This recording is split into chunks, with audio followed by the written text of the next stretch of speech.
bells came in with beautiful stories attached to them. There's sort of elements of communities from all over Scotland sort of woven into the fabric of this piece before I've even written a single note.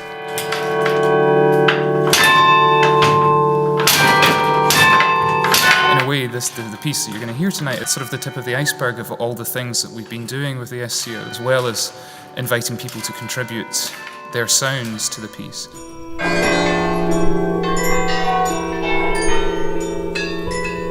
We take the electronics part from the piece that the SCO are going to play, so all the bell sounds, and hand over control of that to them, so they've got iPads so they can trigger the bells whenever they want.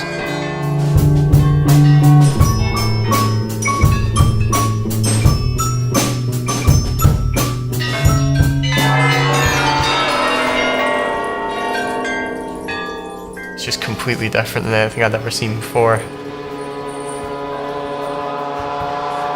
It's of vital importance that the Scottish Chamber Orchestra offers creative workshops, allowing a more fluid way of accessing music that's not necessarily tied to a curriculum, but is really there to be explored as a creative process. I think it's great, I think it's lovely, I think it should happen more. It brings to their attention different roles and different jobs and different ways that you can use music, and maybe for them to carry on with that in their later life. So I think it gives them an understanding of the world as well as excitement.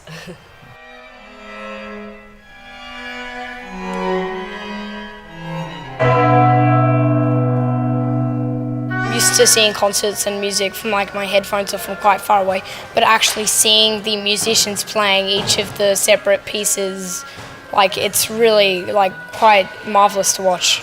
I loved the music. It was really peaceful, but sometimes dramatic and really, really adventurous.